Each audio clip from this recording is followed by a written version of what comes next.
Well, hello there. How is everyone? I hope you are all well, you gorgeous, gorgeous people. And look, recently, the true crime community has taken a battering. You know, we've been hit harder than, as if we was being hit by Tyson Fury, the man himself. Because look, people are saying that we shouldn't get involved. We shouldn't talk about these cases. We do nothing but damage and we should leave the professionals to do it. These armchair sleuths are causing more damage than anything else.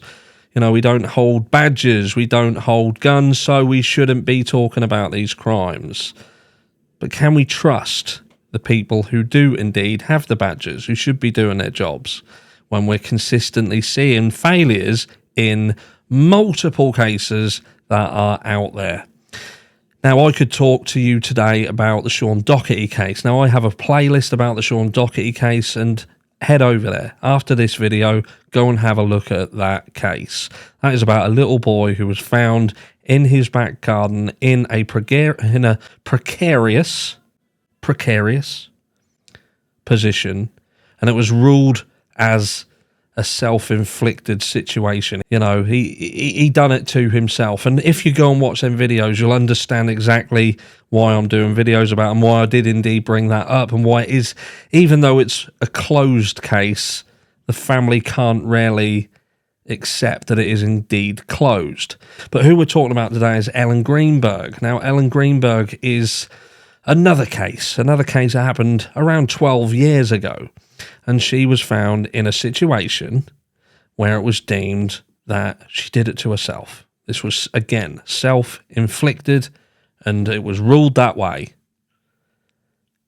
Now, for those of you who have already heard about this case, I know what you're thinking. For those of you who have not heard of this case, prepared to be shocked, because we're going to have a quick look at it together.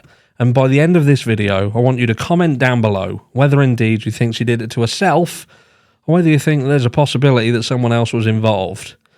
Now, how do I feel about it? You know me, I sit on the fence, but on this one, I'm going to jump down off the fence and say, if she did this to herself, I'm a fucking alien. I mean, I'm an absolute Martian, like E.T., and the next time you'll see me, I'll be in the basket on the front of a bike going across the moon. That's how sure I am that she didn't do this to herself. This is Ellen Greenberg. Now, Ellen Greenberg's parents vow to keep up fight for justice 12 years after brutal stabbing ruled suicide. Philadelphia pathologist ruled Ellen Greenberg's death suicide after she was found with 20 stab wounds. Yes, you didn't mishear me. That is what happened. So Ellen Greenberg was found stabbed to death in her Philadelphia kitchen during a 2011 blizzard with gruesome injuries that initially suggested homicide. Not just initially, still does, 12 years later. But after a closed-door meeting, according to her family, authorities reversed course and labelled her death as suicide. Thursday marks 12 years since the shocking death of the 27-year-old teacher, and her family is still questioning the circumstances and conflicting evidence. She had been stabbed 20 times, with 10 of the wounds to the back of her head and neck, and her family says she was covered in bruises, old and new. Now, Greenberg's fiancé, Samuel Goldberg, told police he came home January the 26th, kicked in the locked door to their apartment and found her dead with a knife stuck in her chest, leaning against a kitchen cabinet, according to court documents. We're not going to give up until we get justice for our daughter, her father, Joshua Greenberg, told Fox News Digital Thursday.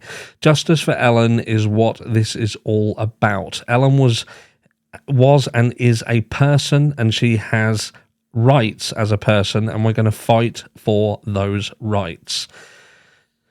There's a picture there which depicts, obviously, the wounds. Now, I want you to just look at that picture very briefly.